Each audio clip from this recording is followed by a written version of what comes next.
Pixie berarti ya. Oke. Kali ini kupranya udah mulai. Oke. Dan kita bakal lihat untuk selanjutnya dari geng Kapak Basreng, 2 hero mereka. Oh nggak, Pixie nggak bermain ternyata. Oh iya Alin yang rom. Wow, iya baru sadar juga Pixie tidak bermain untuk Nikma Galaxy. Wah, padahal udah bikinin pantun tadi sama Fendi. Bener banget nih udah ditunggu-tunggu juga nih perbedaannya. Ente deh Fendi, tapi nggak apa-apa tetap dukung Nikma tentunya ya. Ini Alin yang bermain sebagai rom. Oke. Ini Ana yang main. Ana yang main Ana pakai mid. rom ya. Ana mid kan belum ditukar. Oh, iya. Role-nya tetap mid. Oke. Alin yang Rom. nah pintar. Cakep. Cakep. Emang JJ udah mulai merasuki tubuh seorang Neptune. Jadi Ini hero yang aku tunggu banget. iya juga sih. Melisa dari awal ya. Ini pertama kali nggak sih? Melisa ya kan? Iya, Di bener WSL banget. For season the kelima. first time, fun fact ya, Melisa ada di laning phase. Karena padahal dia tuh punya summon unit yang mengganggu menurut gue sih. Apalagi dia punya shield yang untuk melindungi dirinya tuh benar-benar worthwhile banget untuk nge-protect dia ketika dia solo di laning phase. Tapi masih belum ada tim yang memang masukin seorang Melisa ini di area laning phase. Dan ini menarik sih, kejutan surprise yang bisa di-pick oleh teman-teman geng Kapak Basreng. So, Nikma Galaxy mereka mengambil potensial hero backlane yaitu Yuzong atau Yuzong di game kita yang pertama kali ini. Baiklah, kalau kayak gini kita melihat pasti Funi nggak bakal tenang. Udah ada naga yang akan berkeliaran di dalam lane of Yoi. down. Terus debut seorang Melisa ini bakal jadi perhatian kita juga pastinya. Apalagi head to headnya dengan seorang Brody ya. Karena biasa kalau aku lihat direct tuh Melisa head to headnya yang popol kupa terus gitu kan. Dan ini untuk tim head to head. 2 tim yang akan bertanding dengan roster seperti ini. Kita bakal lihat untuk game yang pertama. Siapakah yang bisa mendapatkan poinnya terlebih dahulu? Apakah geng Kapak yang akan menjauhkan gap antara dengan Nikma Galaxy? Atau Nikma Galaxy akan melakukan pengejaran ke babak playoff? So, ini dia lane of down bersama Nevin dan juga Cipi, let's go! Ini dia, kita lihat persebaran masing-masing hero di laning phase. Dan yang seperti kita bisa notice, kalian bisa baca fun fact-nya, Melisa akan perform for the first time di Land of Down-nya Woman Solid Season kelima. Kita akan lihat performanya di tangan teman-teman geng Kapak Basreng. betul, apakah ini bakal tetap menjadi fun fact untuk Nikma Galaxy atau bakal jadi sad fact ya ketika cincaunya berhasil menggunakan Melisa ini dengan baik. Dan kita udah melihat juga dari sisi mid lane-nya di mana udah mulai berkumpul. Kali ini Ana dan juga seorang Funi jual beli serangan terlebih dahulu karena ini masih early dan ini waktunya buat kalian download Lita nih. Yoi, nah ini waktunya kalian buat download Lita. Langsung scan QR code yang ada di bawah dan langsung cari teman mabar kalian setiap saat. Pokoknya pakai Lita. Dan jadi kita lihat juga Alin sebagai roamernya. Kita akan lihat bagaimana Alin ngegendong teman-teman Nikma untuk meng-create momentum di momentum. Karena kini Nafilera sudah mulai terkikis dan bahkan Maylane pun sudah hampir memberikan cegatan ke arah seorang Skye yang nakal mau ngambil karya hutan milik seorang Maylane. Oke, seluruh hutan bakal coba untuk dicek satu persatu, bakal coba untuk diamankan terlebih dahulu oleh seorang Maylane tentunya. Tapi kalau melihat lagi ke arah sisi lain, seorang Mei yang kali ini menjadi roamer ya untuk Ruby-nya, dia bakal coba melakukan hal yang sama pastinya, ngecek ke arah seluruh semak-semak, tapi berhadapan dengan seorang Alin. Ini yang pastinya lebih menarik lagi untuk game kali ini dengan adanya Alin sebagai roamer, masih ditahan langsung dilempar tapi terkoneknya ke arah ke Lomang Gold saja. Yoi, hanya kasih gertakan aja nih dari Alin nih, gue roamernya Nikma Galaxy ya, memukul mundur Mei agar tidak mengganggu pergerakan dari seorang Nafilera. Dan kini kita bisa lihat dari kedua belah gold lane cukup terlihat independen dan bahkan kedua belah hero kerat kita di area bottom lane pun masih cukup bermain dengan sangat aman, nggak mau terlalu barbarly mainnya, masih coba untuk hold position terlebih dahulu. Walaupun kita bisa lihat juga di area Turtle Pig ini udah mulai coba untuk di-poking, ditarik ke dari Turtle, bahkan LW yang coba untuk mulai mencari, mengamati, hanya bisa memandangi dari kejauhan saja. Dia masih belum mau loncat indah ke depan layar Ravage, sudah mulai dibuka begitu saja, sangin pas menjejak karena seorang LW Black Dragon Fork mengganggu pergerakan dari hero geng Kapak Basreng yang membuat Turtle yang pertama diamankan oleh Nikma Galaxy. Oke, masih bisa nge-secure untuk turtle yang pertama. Nanti lihat di sisi lain Nafilera dalam bahaya, satu flicker langsung di 3 besar tapi ternyata nggak cukup untuk menghindari adanya first blood dari seorang Skye sejauh ini. Dan ini ngasih beberapa space tentunya untuk seorang Cicau bisa nge-farm lebih banyak lagi, bisa nge-plating lebih banyak lagi. Dan Alin yang akan memberikan bala bantuan ketika satu turretnya ditinggal. Ada seorang Ana juga dengan Sangin Claw-nya yang pastinya akan memberikan pressure yang sama. Oh, jadi banget kesolan Funi yang tertinggal dari kawanannya pun langsung menjadi santapan depan buat seorang Maylin. Dan langsung digebukin begitu saja yang membuat Funinya pun harus tumbang di area hutan. Litoner jatuh ke tangan seorang Maylin. Sky masih berkutat di area jungle-nya. Kalau kita bisa lihat juga udah ada babysitting terhadap God Lane yang tidak lagi terlihat independen di area top lane. Oh iya, ini Funi nggak bakal tenang sih ya. Masalahnya ada Pak Peter di sana, tapi lihat ternyata ada seorang Cincau yang kali ini di all in oleh 4 pemain dari Enigma Galaxy. Nggak tanggung-tanggung mereka langsung menuju ke area top lane. Bahkan seorang Mei juga dalam bahaya sebenarnya karena platingannya udah mulai diamankan. Dia hanya bisa mengusir dengan beberapa skillnya aja dan itu pastinya nggak bakal cukup untuk mengikis HP dari para pemain Enigma Galaxy. Hanya mengulur waktu supaya Cincau bisa kembali ke tracknya masing-masing. Infinity War ya di area bottom lane. Dua ladies keras kita masih sama-sama bersikeras untuk menjaga laning phase yang mereka jaga tentunya. Gak berikan kesempatan sama sekali untuk kedua belah pihak menyentuh ke area objektif turret yang mereka punya. Di sisi lain dari kedua belah jungler juga masih berkutat terhadap jungle patternnya. Sky mengarah ke area purple buff, dari Melee juga mengarah ke orange buff. Masih terbilang sama-sama nunggu momentumnya terlebih dahulu nih Neves. Iya, nunggu momentum terlebih dahulu dari potensial mereka itu seperti apa, game seperti apa yang bakal mereka bawakan juga. Tapi Cincau udah selalu melemparkan boneka-boneka jahatnya kali ini ke bagian depan. Dan yang pasti ini mempersempit banget space untuk seorang Nafilera. Dan untungnya udah ada beberapa backup tadi yang masuk dari Enigma Galaxy ke area top lane. Cuma masalahnya Turtle udah mulai Cincau sedikit demi sedikit. Seorang Cincau udah mengawasi dari jarak yang cukup jauh juga. Didorong lagi mereka bagian depan, tapi lihat ada satu stopper yang terjadi ke bagian belakang ketika ada GK Bang Basri mencoba melakukan penculikan di sana. Dan semua tarikan diberikan dan beberapa tembakan juga double kill, bahkan diamankan oleh seorang Cincau di 4 menit yang pertama. Bersama lagi ada eksekusi yang begitu baik dari seorang Sky. Wow, kompensasi dari kehilangan objektif langsung dibalaskan dengan 3 nyawa. Berhasil mereka renggut begitu saja di area top lane. Tapi setelah Sky melakukan cutting terhadap wave minion, tidak ada penjagaan buat mereka bisa langsung gajian sebelum altar.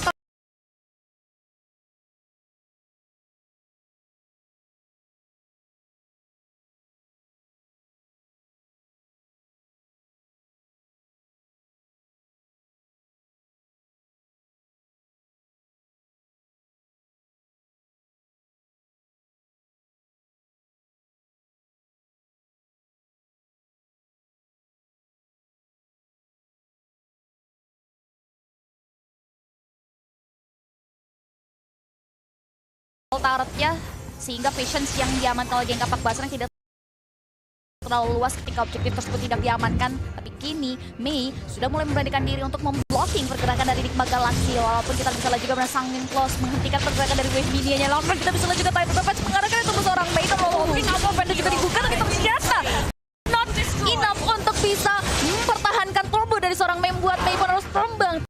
Tapi balasan dari tewasnya seorang Mei, dimana dari teman-teman geng kapak basreng bisa mengambil satu objektif turret di Enigma Galaxy, sehingga dari vision mereka akan jauh lebih luas lagi untuk mengganggu jungle pattern yang dimiliki oleh seorang Melee. Oh ya, tadi emang Ventus sebenarnya udah sempat menarik beberapa target ya, tapi kalau kita melihat bagian dari sama LW sendiri dia udah cukup pede dengan Esmeralda-nya karena dia pun berani untuk memberikan gangguan ke area purple buff tadi. Cuma masalah ketika Aklin memasuki ke arah menit yang ke-7 ke-8 ini udah mulai bisa ngasih presence yang lebih banyak lagi. Dan juga Turtle dari geng kapak basah nggak ada kontestasinya selama ini sejauh ini karena Cincau kita tahu sendiri ya, dia damage ke area monster itu bakal nambah beberapa persen.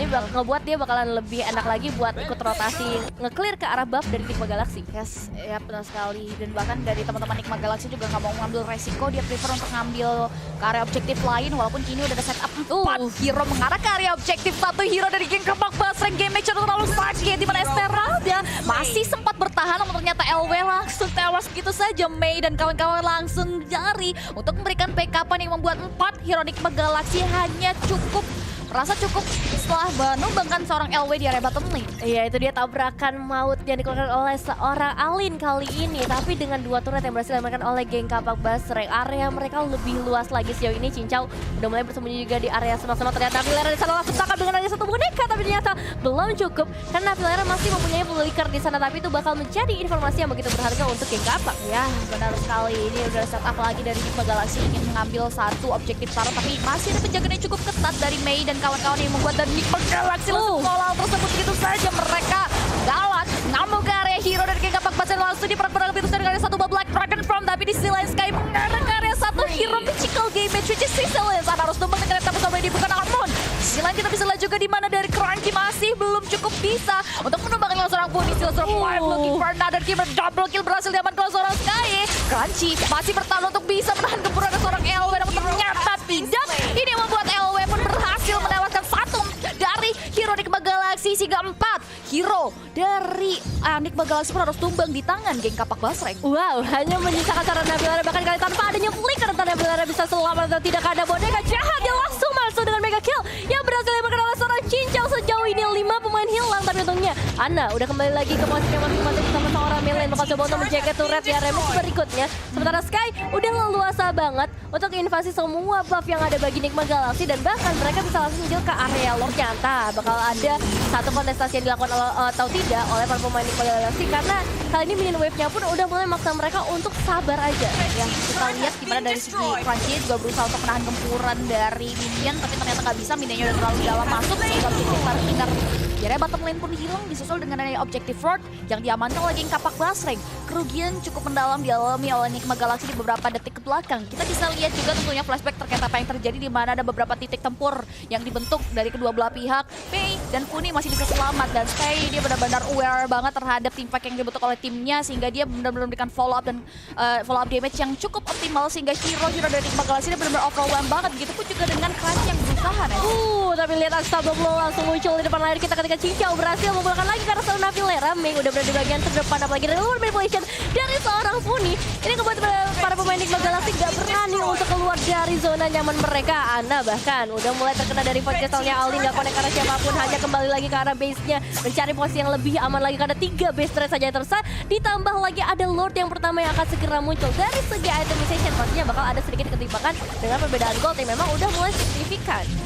Ya, terus dari segi item Link udah jadi Windtalker, Berserker Fury, Endless Battle, True Damage di sana, attack speed juga udah ada nih, membuat Sky udah benar-benar bisa menggalak dengan damage type Divine Sword, Shot plus off blade ya. Berbanding terbalik dengan kita bisa lihat dari segi melee ya, dia baru jadi 2 item jahatnya, ada penetrasi dari Hunter Strike, War X, tapi masih belum optimal dari segi melee-nya. Untuk dari segi positioning ya, dia benar-benar harus bisa menahan gempuran yang benar-benar konstan banget dari teman-teman geng Kapak Basreng sehingga dia bisa berkontribusi. Nah ya, sini kayak butuh efek slow banget ya untuk menghentikan pergerakan dari geng Kapak Basreng. Tapi lihat Black Dragon Fall masih bukan di sana, meng-cancel satu ultimate dari teman-teman geng Kapak. Cuma masalah jadi besar Sky langsung ujung bagian depan, tapi lagi dibuka kali ini. Crunchy dalam ancaman memang, tapi ternyata dari seorang Mei akan coba mengeksekusi hal tersebut dengan monster kill untuk seorang Cica yang berhasil diamankan dan ditukar dengan adanya LW, tapi tetap menjadi keuntungan untuk geng Kapak karena mereka bisa ngedapetin 1 base trade di area bottom lane. Yes, EXP plus Tarat itu ditukarkan dengan 1 EXP lane dari Galaxy yang hilang juga. Ini itu expensive, terlalu mahal untuk Enigma, so dia harus mulai hati-hati tentunya untuk mempertimbangkan langkahnya karena kini mereka benar-benar bahkan kesulitan untuk bisa menembus pertahanan yang dimiliki oleh geng Kapak Basreng. Terlihat di beberapa titik objektif outat Tarat geng Kapak masih berdiri dengan kokoh, belum bisa ditembus walaupun di Tyrant Revenge-nya juga udah mulai mengenai ke arah 2 hero, tapi masih belum ada follow up lebih jauh lagi membuat Alin prefer untuk mundur ke belakang. Meilin juga nggak mau mengambil resiko.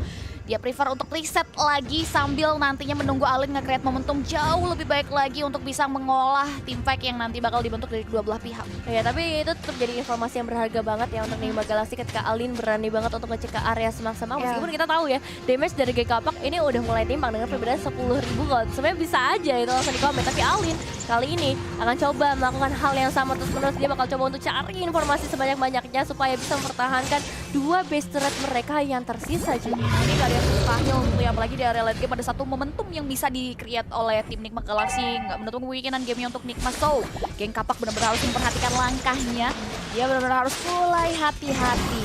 Dan bahkan Lord juga udah mulai di-posting, disambut hangat kembali oleh geng Kapak Basreng. Alin sudah mengetahui hal tersebut, dia memaksakan diri untuk maju ke depan. Mei memberikan badan untuk bisa menangani gempuran di bawah yang diberikan. Layar Revenge mulai masuk, tapi sayang teramat sayang di mana Lordnya berhasil di-secure begitu saja. 1 buah kotak kematian Reward Inflation membuat Enigma Galaxy dipukul mundur dan gak mau mengambil resiko. Mereka prefer untuk kembali memikirkan defense mekanisme terbaik mereka untuk Lord yang di-secure oleh geng Kapak Basreng. ya, tetapi ditukar dengan adanya Lord di level yang kedua. Ini masih jadi keuntungan besar untuk geng Kapak Basreng, apalagi dengan yang Funi dengan Eve-nya ini Enigma Galaxy sih harus banget bisa ngincar ke bagian belakang.